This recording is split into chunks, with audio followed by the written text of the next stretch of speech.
मैं लगातार क्षेत्र के लोगों से संवाद में रहता हूं और मुलाकात करता रहता हूं और मैं ऐसा मानता हूं कि जो प्रतिनिधि होता है उसको इलाके में, क्षेत्र में जो समस्याएं हैं, जो दिक्कतें हैं, उसका मौका मुआयना करना बहुत ज़रूरी है। जब तक हम लोग क्षेत्र में, ग्राम पंचायतों में, उस इलाके में नहीं जाएंगे तो क्या समस्याएं हैं और क्या दिक्कत लोगों को आ रही है, उसका समाधान तब हो पाएगा जब हम अपने आप को वहाँ जनता के बीच में पाएंगे। तो लगातार मतदाताओं से, कार्यकर्ताओं से और हमारे क्षेत्र के लोगों से संवाद मेरा बना रहता है। उसी को लेकर आज का दौरा था और कई गांव पंचायतों में जा रहा हूं, लोगों से मिल रहा हूं और जो बजट का है, जो मेरे विधायक कोष का है, जो विकास के काम हैं, उनकी गति की मैं समीक्षा कर रहा हूं और नए प्रोजेक्ट्स हैं, नए जो डिमांड लोगों की आती है उन सबको पूरा करने की कोशिश कर रहे हैं। लगातार ये क्रम जारी रखना चाहिए क्योंकि विकास रुकना नहीं चाहिए और मैं समझता हूँ क्षेत्र में काफ़ी हद तक हम लोगों की उम्मीदों पर खरा उतरने की हम लोग कोशिश कर रहे हैं। देखिए सर, ओबीसी का जो आरक्षण है उसकी विसंगतियों को लेकर लगातार सवाल उठ रहे हैं। अभी जो मंत्री हैं उन्होंने भी इसको लेकर सवाल उठाए हैं, किस तरीके से देखते हैं? मुझे लगता है कि जो भी ऐसे प्रावधान संविधान में हैं और सरकार अगर इसको सुधार सकती है बिना कानूनी पेच में फंसे, काम को करना चाहिए और जनप्रतिनिधियों की मांग को सरकार को सुनना चाहिए और जो न्यायपूर्वक कार्रवाई है उसको करना चाहिए ताकि सब पक्षों को साथ में रखकर जो वंचित लोग हैं, जो मदद से वंचित रह गए हैं, उनको मदद पहुंचनी चाहिए। और मैं हमेशा कहता हूं कि नौजवानों के लिए अवसर, नौजवानों के लिए मौके, खासकर जो हमारे पढ़े लिखे शिक्षित भाई बहन हैं, उनका भविष्य सुधारने के लिए हम लोगों को हर संभव कोशिश करनी चाहिए।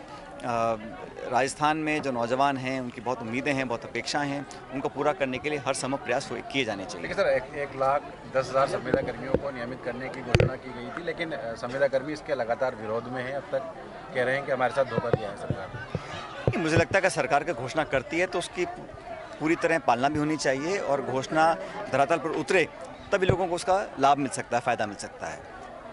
अभी दिसंबर के पहले हफ्ते में राहुल गांधी जी की जो भारत जोड़ो यात्रा है वो राजस्थान प्रवेश करेगी। अभी वो महाराष्ट्र में है।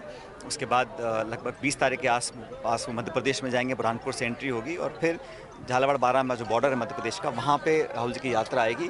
मैं समझता हूँ कि पूरे क्षेत्र में, पूरे प्रदेश में, न सिर्फ कांग्रेसजनों में लेकिन सभी नागरिकों में उसका बड़ा उत्साह है कि यात्रा आएगी और बड़ा ऐतिहासिक उसका स्वागत होगा। और अब तक जो हमने देखा है, लाखों के तादाद में लोग इस यात्रा से जुड़ रहे हैं और जिन मुद्दों को लेकर राहुल जी यात्रा कर रहे हैं वो बड़े प्रासंगिक हैं। आज देश में जो आपस में टकराव है, संस्थानों को कमज़ोर किया जा रहा है, महंगाई हो गई है, भ्रष्टाचार हो रहा है, बेरोजगारी बढ़ रही है, उन मुद्दों को लेकर जनता के बीच वो गए हैं। इसको देखकर भाजपा के साथी थोड़े परेशान हैं, विचलित हैं। वो इसलिए क्योंकि बहुत भारी जन समर्थन राहुल जी की यात्रा को मिल रहा है और जब राजस्थान में वो आएंगे, क्योंकि राजस्थान एक कांग्रेस शासित प्रदेश है, बाकी राज्यों में तो वहाँ हमारी पार्टी सरकार में नहीं है, यहाँ पर हमारी पार्टी सरकार में है, तो अनएक्सपेक्टेड यहाँ पर अप्रत्याशित स्वागत उनका होगा और लाखों के तादाद में लोग उनके साथ चलेंगे। यहाँ से लेके अलवर तक आम सभा होगी, उसके आगे फिर वो उत्तर प्रदेश, हरियाणा निकल जाएंगे। मांग उठी है कि भारत जोड़ो यात्रा के राजस्थान में प्रवेश से पहले आपको मुख्यमंत्री बनना है। भारत जोड़ो यात्रा बहुत कामयाब होगी और मैं समझता हूँ ऐतिहासिक होगी।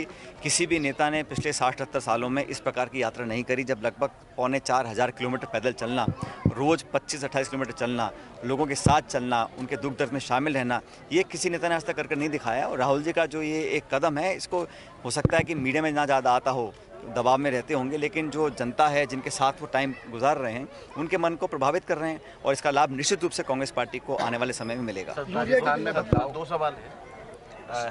गुर्जर आरक्षण संयोजक समिति के जो विजय वैसला है, उन्होंने ये कहा है कि जब तक जो सरकार ने वादे किए हैं उनको पूरा नहीं करती तो राहुल गांधी की यात्रा को राजस्थान में नहीं करना चाहिए। फिर कह रहा हूँ कि राहुल गांधी जी यहाँ पर आएंगे, तय समय पर आएंगे, उनका ऐतिहासिक स्वागत होगा, सब लोग मिलकर यात्रा को कामयाब बनाएंगे और यात्रा से लोग जुड़ रहे हैं, किसी के कहने से फ़र्क नहीं पड़ता। यात्रा जो है वो जनता के लिए है, लोगों के बीच जाने के लिए है और इसको सबने स्वागत किया है। हाँ, जो भाजपा के हमारे साथी हैं वो, मैंने कहा ना, वो परेशान हैं कि इतना जन समर्थन मिल रहा है और राहुल जी दक्षिण भारत से आए और प्रधानमंत्री जी तुरंत वहाँ चले गए, वहाँ बड़ी बड़ी स्कीम्स का आयोजन कर रहे हैं और उनको घबराहट हो रही है कि हमारी जो थोड़ी बहुत ज़मीन थी दक्षिण भारत में वो निमट गई है।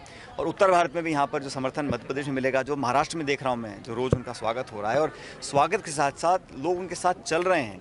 अपने आप को जनता के बीच पाकर राहुल जी भी अपने आप को बहुत प्रसन्नित महसूस कर रहे हैं, तो इसका बहुत अच्छा प्रभाव पड़ रहा है पब्लिक में, समाज में और कांग्रेस पार्टी में। राजस्थान में ब्यूरोक्रेसी को लेकर